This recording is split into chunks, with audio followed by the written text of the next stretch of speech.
Springs? Well, of course, I don't become president until halfway through January, and I'm hoping the president takes action before then to stop the sequestration process and to maintain our commitment to our military.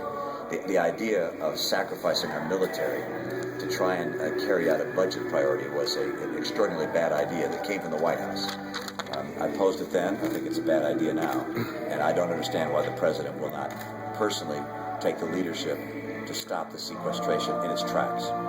That being said, when I'm president, I will restore funding to our military. I do not believe in cutting our military budget. I will continue to have a military budget that grows with inflation or more. I believe the world is a dangerous place, and we must have a strong military that protects our life and our liberty and our ability to pursue happiness as we choose. What about tax cuts for military families? Would that be part of your tax plan? I don't have a specific, or excuse me, a special plan for military families relative to the rest of our population, but I do plan to lower the tax rates in the country by 20% across the board, but I also plan on lowering deductions and exemptions, particularly for people at the high end, because I want the same progressivity we have now, meaning I want the high-income people to pay the same share they do now. I don't want high-income people to get a big tax break. I want middle-income people, however, to get some tax relief. So my plan calls for no tax on interest, dividends, or capital gains for anyone making under $200,000 a year. Great. A big issue in our county is unemployment. We have our unemployment rate is higher than the national numbers. Yeah. We're at like 9.7% Wow. for the last numbers that we had in July. Mm-hmm. And we've seen your commercial for Colorado where you promised 200,000 jobs. Could you give us some specifics on that? Yeah, jobs are created in the private sector. And, of course, we also need our military jobs, and the idea of these vast military cuts is a very bad idea, and I will restore our military commitment, so that'll protect our military employment. But our private sector jobs have been affected by a series of policies the President has put in place that have made it harder for small business to grow. We're at a 30-year low in new business startups. People are afraid to start a new enterprise, and new enterprises are what put people to work. And so I'll remove some of the uncertainty by doing a few things. Number one, we're going to take advantage of our energy resources.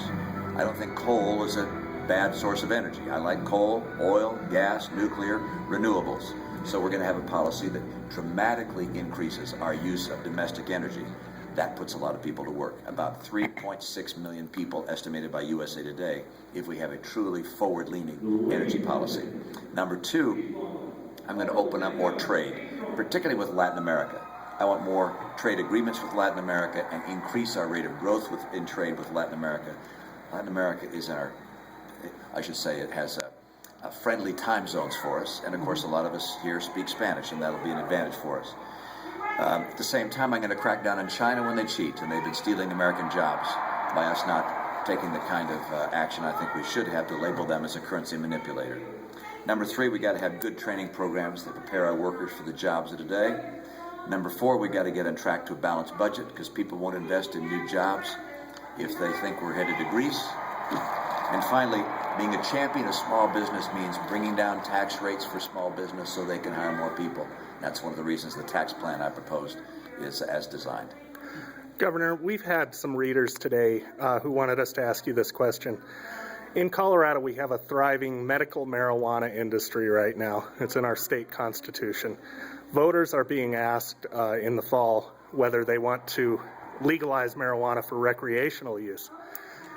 If you are elected president, how would you treat state marijuana laws? How would you instruct the Department of Justice to deal with state laws that are in conflict with federal law?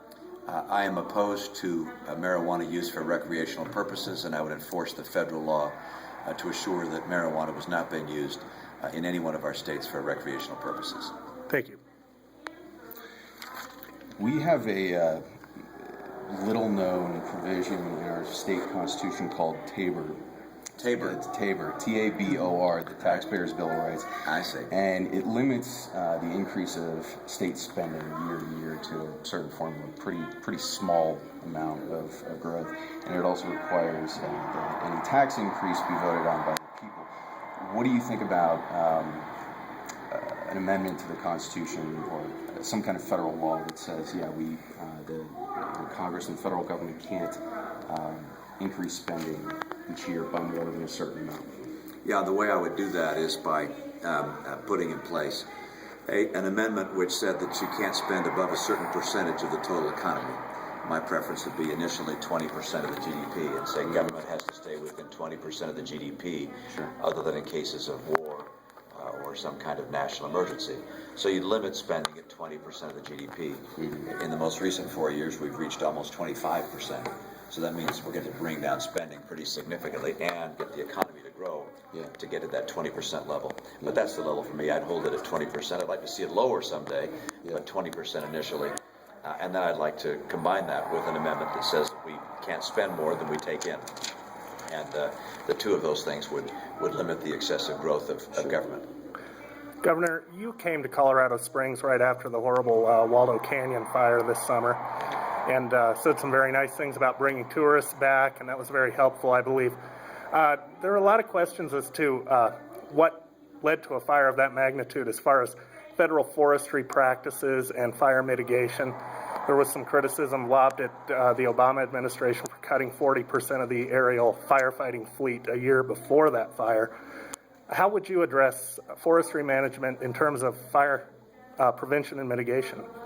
2 points that you make there. First of all, I would far rather have states manage federal forestry lands and let states put together their own policies that manage their federal forests within the state. And we'll learn from each state as they try various practices, but I think states have a dramatic interest in their own forest, and rather than having the Washington, D.C. bureaucrats telling the people of Colorado or Montana or Washington State how to manage their forests, I'd let the states take responsibility for doing that. Then with regards to firefighting, I think we have to have very substantial firefighting resources to protect homes, to protect businesses, to protect our infrastructure.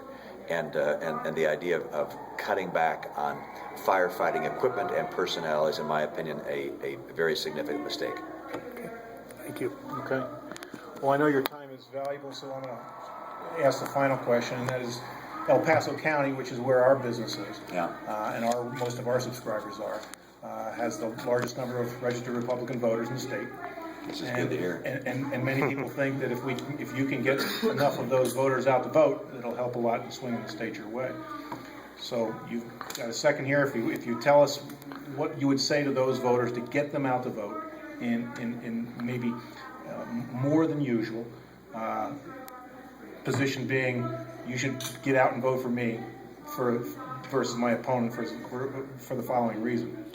Well, I think the reason people are interested in this campaign and this election is they recognize it represents a very dramatic choice about the course that America will take, not just over the coming 4 years, but over the coming decades. The president represents a continuation of policies we've seen over the last 4 years, which have resulted in virtually no improvement in our labor market, declining personal incomes, America's stature in question in the Middle East, and as we see embassies being burned abroad. It suggests a more intrusive and demanding government with a plan called Obamacare about to change our relationship with our doctor and health provider. It is a government-centered, government-intensive approach, which has never worked anywhere in the history of the world. I represent a stream of thought which would take us in a very different direction. I believe in holding down the size of government. I believe in encouraging more personal and economic freedom on the part of the American people, because I believe private enterprise creates jobs and builds a bright future rather than government doing so.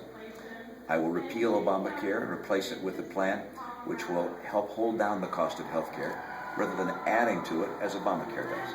I will maintain a strong military.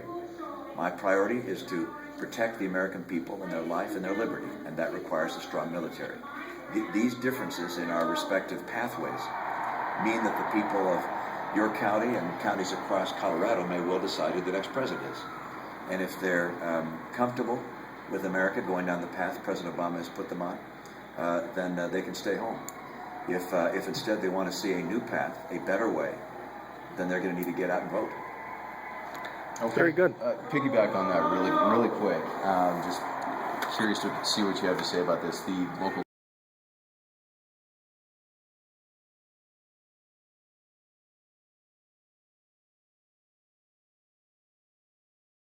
because Colorado is the key to the White House and El Paso County is the key to Colorado. What do you think about the idea that El Paso County is the key to the White House? I sure hope it is. Given the number of Republicans in El Paso County, I'm hoping we get a big turnout, and the people of El Paso send a message that helps me get elected president and gets America on a new path. Very good. Governor, thank you so much for meeting with the Gazette's editorial board. Thank you.